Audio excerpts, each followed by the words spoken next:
विश्वास एक बहुत बड़ी चीज़ है। जब अगर आपकी ज़िंदगी में विश्वास नहीं है, इसका मतलब कुछ भी नहीं है।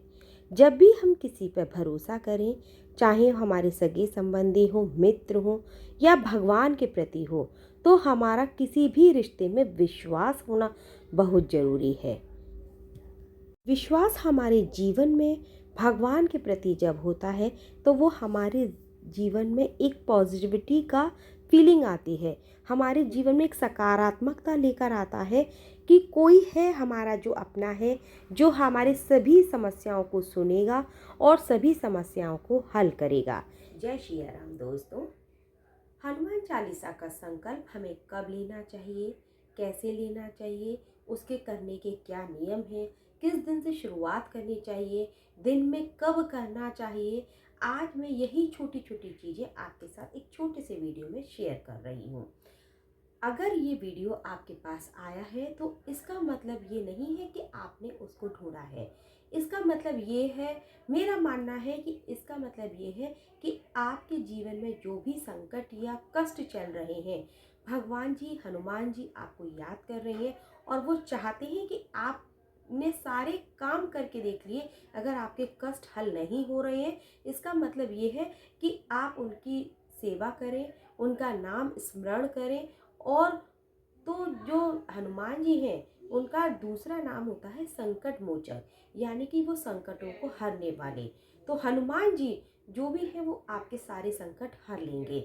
तो मैं आपके साथ शुरू करती हूँ कि जब भी हम हनुमान चालीसा का संकल्प लें, तो हमें उसके छोटे छोटे नियम बना लेने चाहिए कि इतने नियम तो हमें अपने हनुमान चालीसा के संकल्प में करने हैं।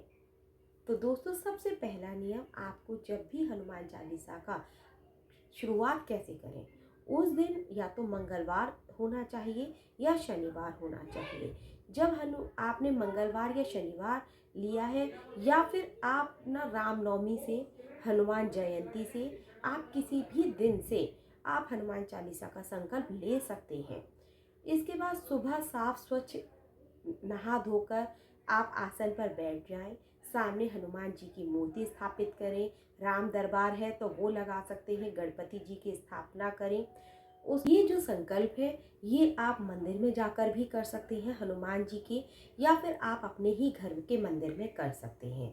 जब भी आप संकल्प लें या हनुमान चालीसा का आप संकल्प कर रहे हैं, तो उसके आगे, हनुमान जी के आगे, आप घी का या तिली के तेल का या चमेली के तेल का दीपक जलाएं। साथ ही आप उनका भोग, चाहे बेसन के लड्डू हों, मोतीचूर के लड्डू हों, चाहे आप गुड़ चना है, जो भी आपके घर में मौजूद है, आप उन्हीं चीज़ों का भोग लगा सकते हैं और अपने संकल्प पूरा कर सकते हैं। इसके बाद हनुमान चालीसा के थोड़े से नियम, जब भी आपने अगर 7 दिन का संकल्प लिया है, 11 दिन का संकल्प लिया है, तो कोशिश करें कि आप ये छोटे से नियम अपनी ज़िंदगी में बनाएं, और या उन 7 या 11 दिनों के लिए अवश्य बनाएं कि आपको सात्विक भोजन ही करना है।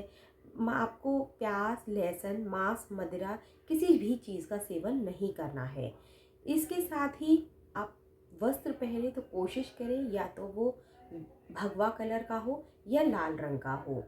और साथ ही आपको जितने भी दिन का आपने संकल्प लिया है, और कोशिश करना है कि आपको उन दिनों ब्रह्मचर्य के नियम का भी पालन करना है।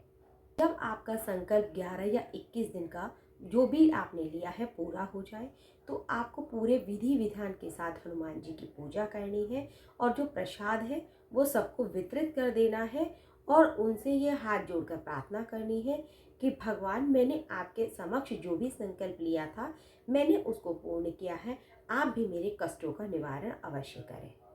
जब हम संकल्प लें तो हमें एक चावल लेने हैं, एक सिक्का लेना है और हाथ में कोई भी फूल ले लेना है, और अपनी मनोकामना के साथ अपने नाम का, अपने गोत्र का, अपने स्थान का ध्यान करते हुए ये बोलना है कि भगवान, आज मैं आपको समक्ष साक्षी मानकर हनुमान चालीसा का 11 दिन का, 21 दिन का जो भी है वो संकल्प ले रही हूँ, और वो सारे चावल आपको गणपति जी के आगे छोड़ देने हैं।